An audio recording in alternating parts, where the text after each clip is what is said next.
Few days back, former Delhi CM Arvind Kejriwal announced Sanjeevani scheme for senior citizens. He said that everyone above the age of 60 will get free healthcare in Delhi government as well as private hospitals without any money limit. He said that AAP volunteers would take details and distribute the Sanjeevani cards and that these cards would entitle them to free healthcare. Except this scheme, he had claimed, would come into effect if the Aam Aadmi Party forms government in the upcoming Delhi State Assembly elections. Another such scheme he had announced was Mahila Samman Scheme, where he had promised Rs 2,100 every month to women of Delhi. In a tweet on Monday, Kejriwal had shared a video of himself with papers and pen amongst the crowd and said how the registration for these two schemes has started. He also mentioned that to avail the benefit of these schemes, it is mandatory to have one's name in the voter list.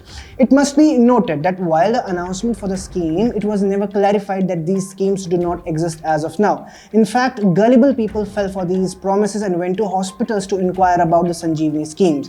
Things got so out of the hand that the Health and Family Welfare Department and Women and Child Development Department of the government of NCT had to issue a public notice that no such scheme is in place and no official is authorized to collect the data for the same, and that information collected under the same is fraudulent. The public notice warned people at large to not believe in the schemes and promise of free treatment under the supposed non-existent Sanjeevani scheme. They also warned against sharing personal details and not to sign any documents unknowingly. On 25th of December, just a little over a day after the so-called registration for these non-existent schemes was kicked off by AAP workers, the party claimed that over 1.15 million people had already signed up for the same. AAP claimed that over 1 million women had registered for the non-existent Mahila Samman Scheme and 1.5 lakh senior citizens have signed up for non-existent free healthcare scheme.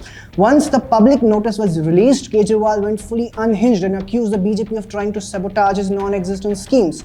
It is one thing to announce schemes and other to distribute cards and get people registered under the said non-existent schemes.